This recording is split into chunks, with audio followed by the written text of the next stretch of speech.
अभी मुझे Google London से 2.07 का ऑफर मिला है और मेरी जो ऑफिस रहेगी वो लंदन में रहेगी।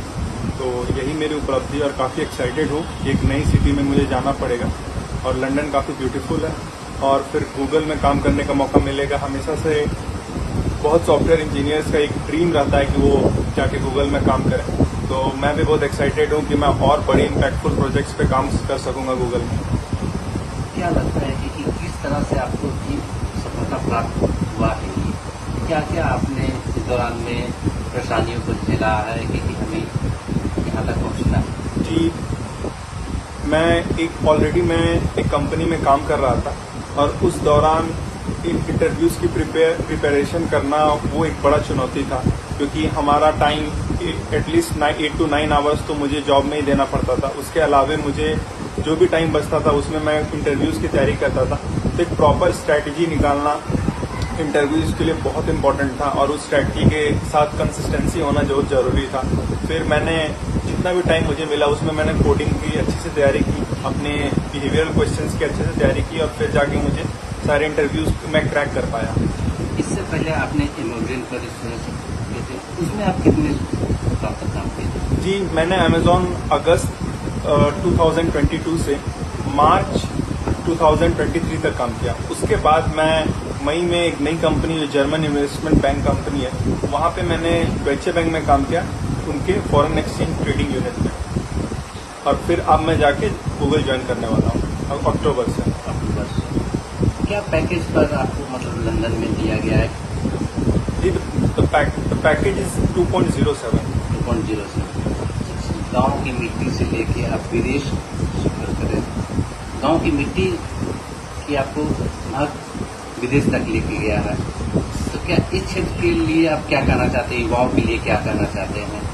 मैं बस यही कहना चाहूँगा कि एवरीथिंग इज पॉसिबल। भले ही ये स्मॉल टाउन है, झाझा बहुत स्मॉल टाउन, और मेरे जो रूट्स हैं वो जामुख रैया गांव से रहे हैं, जहाँ पे मेरी मिट्टी की मकान थी और अब जाके मैं जब मुझे रिसोर्सेज मिले तो मैं नया हाउस कंस्ट्रक्ट करवा रहा हूँ। बट मैं सभी कठिनाइयों को देखा हूँ और ये मानता हूँ कि कोई भी बच्चा रिस्पेक्टिव ऑफ कहाँ से वो बिलोंग करता है, स्मॉल टाउन या बिग टाउन, अगर उसमें प्रॉपर डेडिकेशन हो, कंसिस्टेंसी हो, तो बड़ा से बड़ा ऑफर वो ग्रैब कर सकता है। तो यही मैं बताना चाहता हूँ दर्शकों को। कभी ऐसी परिस्थिति भी सामने आई जब मम्मी पापा के सामने कुछ बड़ी मुसीबत आ जाए, उस समय आपकी पढ़ाई पर कुछ असर पड़ा हो इस तरह से? जी, हमेशा फैमिलीज में प्रॉब्लम रही है। जब भी मैं प्रिपरेशन करता था तो घर में और भी प्रॉब्लम्स रहती थी। तो मैं ये मानता था कि अगर मैं अच्छी जॉब पाऊँ और अच्छा पैकेज पाऊँ तो उसके बाद ये हमारी लाइफ को बहुत सुधारेगा और हमारी जो क्वालिटी ऑफ लाइफ जो हम लोग जी रहे हैं पूरे फैमिली, इसमें काफ़ी सुधार लाएगा। कभी कभी मम्मी को हेल्थ इश्यूज होती थी जिसके लिए पैसों का होना काफ़ी इम्पोर्टेंट था, लेकिन जैसे ही हमारे पास अच्छा रिसोर्सेज है तो हम लोगों ने अच्छा से अच्छे हॉस्पिटल में जाके अपनी मम्मी का इलाज करवाया। तो उस समय मैं अपना फोकस हमेशा पढ़ाई और प्रिपरेशन पे रखता था और ये मेरा स्ट्रांग बिलीफ था कि पढ़ाई से ही मेरी पूरी फैमिली की खुशी बढ़ जाएगी। दिल्ली में जॉब कर रहे हैं ना? जी नहीं, वो दिल्ली में रह के अभी SSC CGL की तैयारी करना है। उनका किस तरह का सहयोग मिला आपको? देखिए, कभी कभी मुझे शुरुआत में काफ़ी असफलता मिली है, तो उस वक्त मैं देखता था मेरे पेरेंट्स और मेरे भैया का हमेशा से मेरे पे भरोसा था कि अभिषेक आगे जाके काफ़ी अच्छा करेगा, जबकि मैं उतना अच्छा नहीं कर पा रहा। तो उस समय मुझे जो रियलाइजेशन हुआ, उनके सपोर्ट के कारण मुझे एक एहसास हुआ कि उनके जो एक्सपेक्टेशंस हैं उस पर खरा उतरने के लिए मुझे काफ़ी मेहनत करना पड़ेगा। उसके बाद जब भी मैं मेहनत करता था भैया भी साथ रहते थे और मेरा काफ़ी हौसला अफजाई करते थे और वही कंसिस्टेंसी और हार्डवर्क के कारण से मुझे फिर सफलता प्राप्त होने लगी।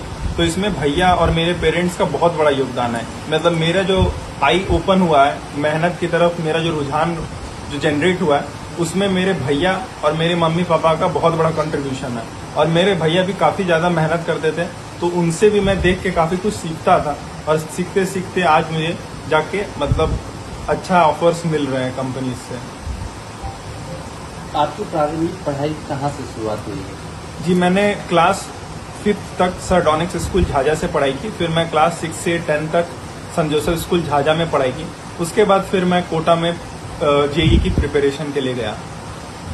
आपने 10 की से बोल रहे थे, उसमें कितना % आपका आया था? जी मेरे 10th में 91.8% थे। उस समय आपको क्या लग रहा था कि मुझे कुछ पढ़ाई में कुछ कमी रह गई है जिसके कारण मुझे इतना कम पॉइंट आया है? जी ये परसेंटेज मेरे लिए सेटिस्फैक्ट्री नहीं था ना, और मेरे पेरेंट्स के लिए भी नहीं, और मैं एक्सपेक्ट और अच्छा कर रहा था। तो मुझे लगा कि लाइफ में और अच्छा करने के लिए मुझे और काफी कठिन परिश्रम करना पड़ेगा। और आप जानते हैं बाहर जाने के बाद जब मैं एक अलग दुनिया में गया जहाँ पे हर जगह से टॉपर्स आए हुए थे, तो मुझे कठिनाइयों का सामना करना पड़ा। तब मुझे रियलाइज हुआ कि इतने कम हार्ड वर्क से कोई बड़ी सफलता प्राप्त नहीं होने वाली है।